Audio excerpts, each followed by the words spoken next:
Hello everyone. In this episode, we're going to break down the Stranger Things finale, otherwise known as Season 4, Volume 2, which is basically like two movies back to back, but I'm definitely not complaining. Jumping right in, we get the reveal that it's been Vecna all along.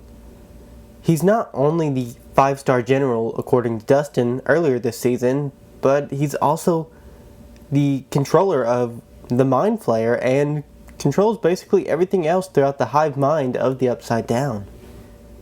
He's always wanted to use his power to rule and eventually bleed the dimensions into one another. This is why the Mind Flayer has a similar appearance to a spider, because Henry had a huge fascination with them. We find out that Will's painting is actually just a drawing of him and his friends, which didn't play as big of a role as I expected, but it did still have some meaning behind it.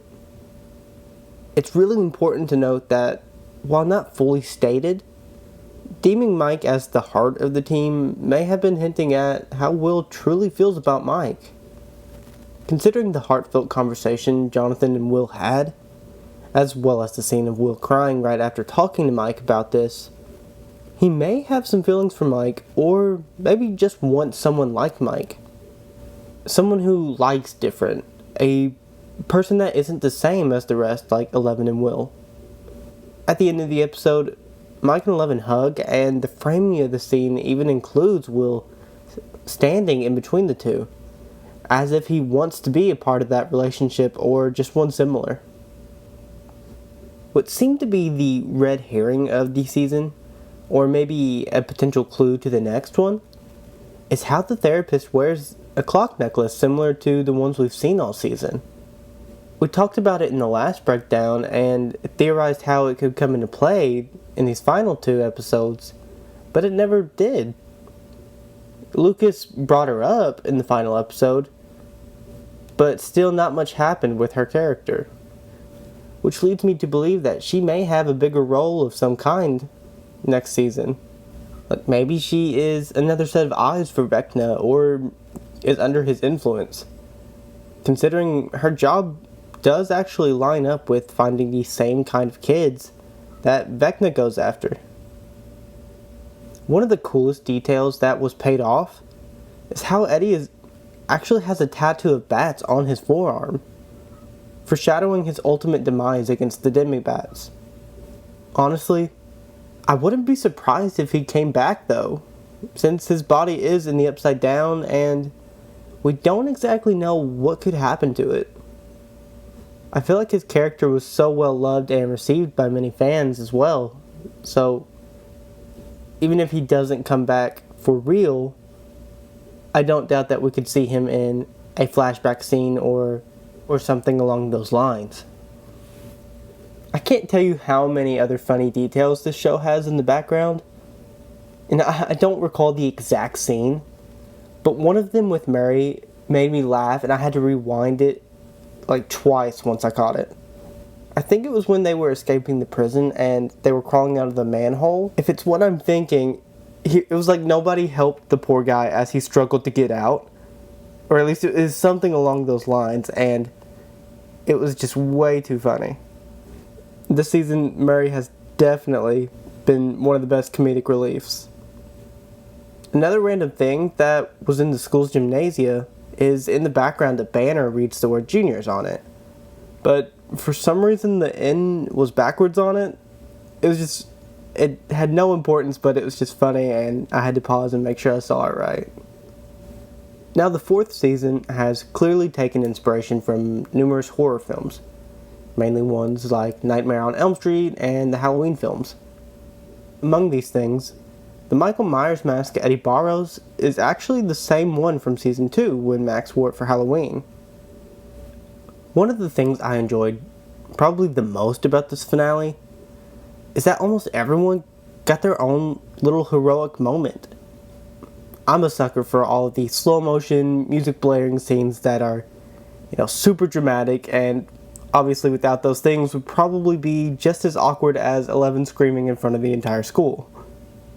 But considering those situations, I do wonder how they paid for all those guns and weapons. And which parents got to see the bill for that? By now, I think we can all agree that the music was just on point. Every time a song played, it correlated with the scenes on screen perfectly. Similarly, during their showdown in the dance setting, the same song that played when Vecna attacked his family comes on during their fight, which was a nice little callback. Along those same lines, the light board the team uses to communicate from the Upside Down also comes back in the finale, as Mike and Nancy's youngest sister Holly can be seen playing with it after the events that they're now calling an earthquake. And we get some comic book references like in the typical Stranger Things fashion. This time around, more about DC superheroes. Specifically, they reference Supergirl in the final episodes and the Fortress of Solitude. Also in typical Stranger Things fashion, we get a returning Coke bottle found beneath Eleven's bed. Like how Coke is usually what she can be seen practicing her powers on. This hits harder though, considering her and Max spent time practicing together with that same bottle last season. And before finding it, when Eleven enters her room, she also closes the door fairly hard, but still stops it, leaving it open just enough the way Hopper liked it. Even before she knew that he was alive. And although she was brought back, it did kind of seem like Max could stay permanently blind by the way her eyes looked and that line about not being able to see before she passed. I think it'll definitely be interesting to see just how they try and bring her back 100%, if that's even possible. And just how it'll affect Vecna's plans, since it was only going to work when he had 4 full victims. I really wish we could have seen the group find out that Eddie had sacrificed himself. The only person we really saw acknowledge it was Dustin. Maybe we'll get some redemption in town as well next season, because he does not deserve to be remembered falsely accused like that. And it really shows how much he loved his town and how heroic he truly was, especially after how hard he was on himself this season, always talking about how he just runs away from his problems. After Papa's death, Eleven really does not have much holding her back now.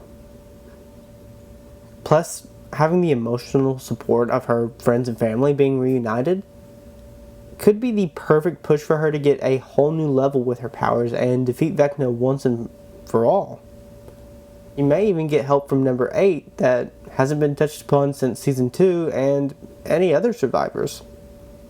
Given the long wait time between them and season 2 probably being my least favorite, I'm so glad that season 3 brought me back into this show. Because otherwise, I would have missed out on an amazing season. I think the budget for the show was put to really good use as usual, and the writing never disappointed me.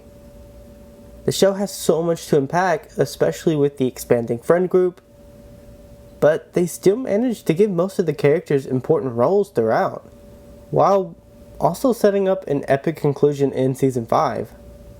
I'm sure if I rewatched it, I'd find even more things from these last few episodes because the attention to detail is always there.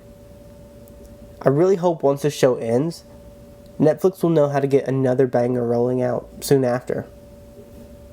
But what did you think? Did you enjoy Season 4 Volume 2 of Stranger Things? What about the season as a whole? Comment your thoughts below because I'd love to hear them. And that's that. See ya.